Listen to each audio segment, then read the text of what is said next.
naman at ipasok ang mga bata, kaya naman eto't magpe-prepare na naman tayo ng kanilang pambaon. Namili nga lang ako kagabi ng bacon para yun nga yung gawing ulam ni kuya ngayong umaga. At eto na nga rin yung binili ko kahapon na apple at saka orange. Yung apple nga lang muna yung pinabaon ko sa kanila. Hinati ko nga lang sa tatlong hati yung apple kasi naman tatlo sila. Hindi naman pwedeng hindi ko bigyan yung may iwan dito sa bahay. Syempre dapat may party din siya kasi naman pag nakita niyang meron sila niyan, mag-iiyak nga yun. Anyway, fast forward na nga to kasi naman nung umaga, puro laba lang naman ang ginawa ko kaya hindi na nga ako nag-film at eto nga't papasok na si Kuya Von at medyo late na nga siya dahil medyo marami nga akong ginagawa. Bye-bye, peace.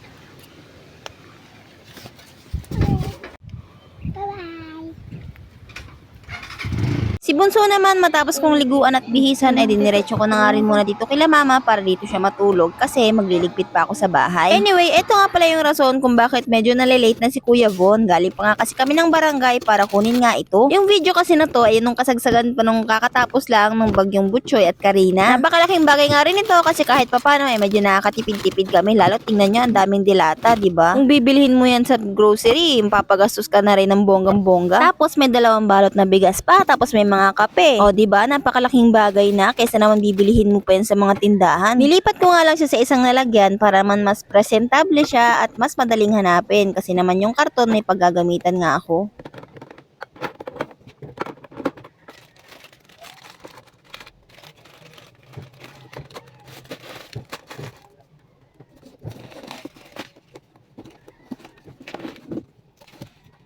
At ito nga pala yung mga pinamigay sa school ng mga notebook sa mga estudyante. Medyo marami nga to kaya ilalagay ko sila dun sa karton para hindi nga sila pakalat-kalat. Yung mga bata kasi kung ano lang yung madampot, yun na nga yung nilalaro. Kaya naman sayang naman kung paglalaroan nila to kasi naman pwede ba tong magamit sa susunod na pasukan? Kayo ba mga nay, marami rin ba kayo natanggap na ganito? Yung mga bata kasi nakakuha sila ng tig-2 set ng mga ganito. Kaya malaking bagay na din kasi kahit papano hindi na ako bibili at konti na lang kung sakali yung bibilihin ko sa susunod na pasukan.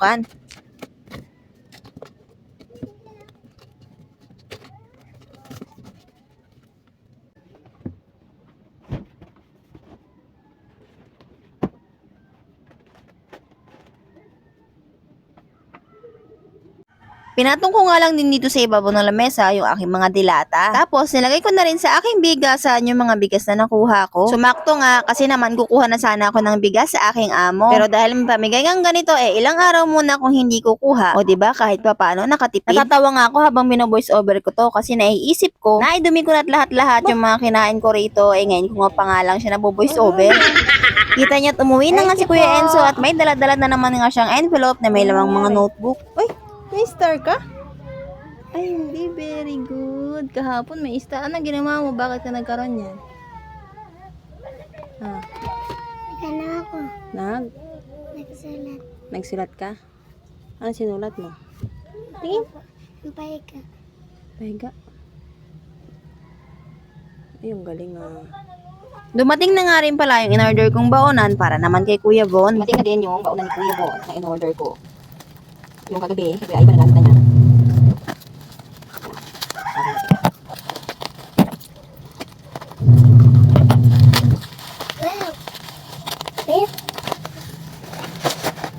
Baba dyan na.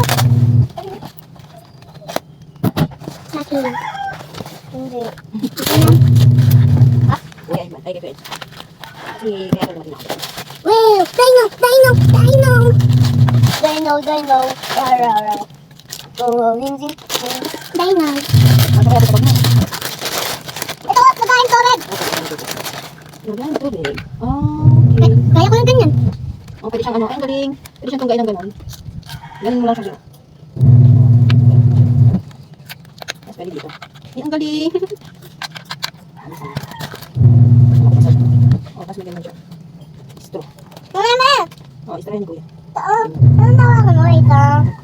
Sipsipin. Pwede mo siyang sipsipin. Sipsipin mo siya. Dito. Ay, wala pa ma. Excited.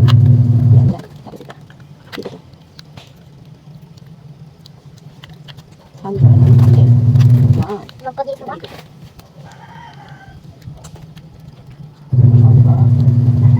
Nandun naman yan, Dino. Ano kakayan ko? Galing! Double! Pwedeng tsara, pwedeng tinidor. Double yan eh. Mama na double. Dino. Inaayos ko na nga rin pala dito yung mga pinabili kong pambaon nila. Bumibili na rin kasi ako ng mga biskwit na pang-recess nila ng 1 linggo. Minsan nasa short, lalo na kapag walang pasok kasi naman naaagad yan. Pero hanggat maaari, pagkakasyahin ko nga siya ng 1 linggo. Buti na nga lang at kapag Miyerkules nagpapadala si Bossing. Kaya naman kahit papano nagkakaroon nga ako ng pang-alalay tuwing Huwebes at Biyernes. Kapag may pasok lang naman ako medyo nag-iisip kasi kailangan nga nila ng pang-recess at saka pang-ulam sa tanghali. Yung pang-agahan kasi nila kahit naman hindi na sila mag-ulam kasi madalas gusto lang talaga nila kape kanin o kaya naman kanin gatas. Ganun lang, okay na sila dun. Buti na lang nga ngayon kahit papano meron na akong pambili ng ganito kasi naman may trabaho na. Pero nung wala talaga akong trabaho okay na yung pa isa-isang biskwit sa tindahan. Yun nga lang medyo magastos din talaga kasi nagkakautang pa ako.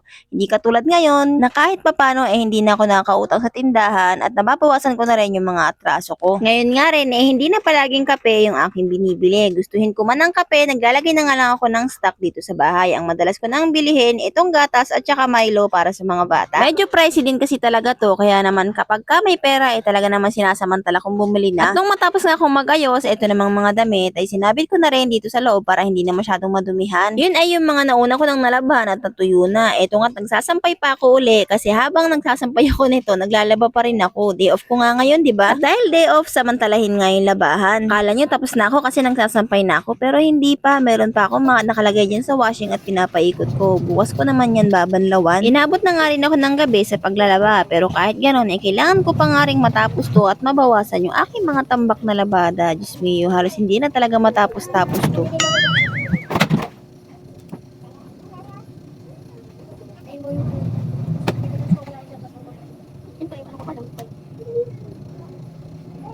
At pagkatapos ko nga rin magsampay, ito naman si Kuya Bon ang inatupag ko. Tinulungan ko nga siya sa paggawa niya ng assignment niya. Kaya nagupit na nga niya yung mga kandila at siya na rin ang nagdidikit. Sabi daw kasi ng teacher niya, bata nga daw ang gagawa. Kaya ayan, binabayaan ko na siya. Ang ibang mga nanay kasi halos sila na yung gumagawa kaya hindi natututunan ng bata. Yung paggupit at saka pagdidikit, nag-i-enjoy din naman sila dyan. Anyway, hanggang dito na nga lang muna ang aking video. Kasi after nito kumain at naglinis na nga rin kami at magpe-prepare ng matulog. Until next video po. Thank you for watching. Papag-iwalay lang ba?